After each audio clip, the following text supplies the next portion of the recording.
m'a fallu du temps, mais j'ai compris quelque chose d'important. Lorsque tu aimes quelqu'un, tu te dis en fait que c'est ta partenaire ou c'est ton partenaire. Vous vous êtes déjà choisi et devant Dieu, votre union est validée. Et vous commettez l'erreur de coucher ensemble plusieurs fois. Et vous vous demandez pourquoi est-ce que il y a tant de disputes inutiles. Pourquoi est-ce que on n'arrive pas, on s'aime, mais on a l'impression que à chaque dispute, on veut s'éloigner, on veut rompre. Vous savez pourquoi? Parce que vous avez ouvert la porte au diable de s'insérer dans votre couple. Vous avez ouvert la porte au diable de venir tirer les rênes de votre couple. Vous voyez, une personne peut être destinée, mais lorsque tu cours sur le temps prévu que Dieu a prévu pour vous, tu casses la chose.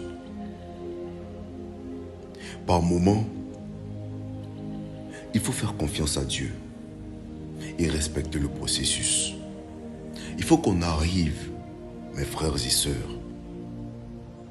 à redorer l'image des rapports sexuels. Faire des rapports sexuels hors mariage, c'est même pas pécher contre Dieu, c'est pécher contre son propre corps. Parce qu'on le souille. Et un corps qui est souillé, c'est un corps qui est impur devant Dieu, qui ne peut pas être dans la présence de Dieu, qui est poussé à aimer beaucoup plus la chair que Dieu.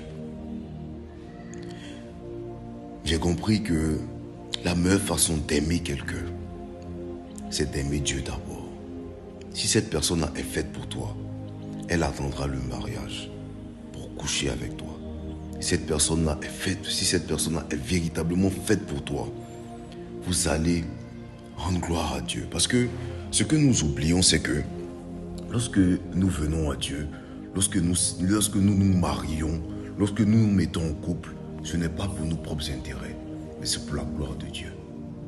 Tant que Dieu tire son intérêt de notre couple, il nous gardera ensemble. Mais à partir du moment où Dieu n'est plus dedans, nous verrons que le diable sera le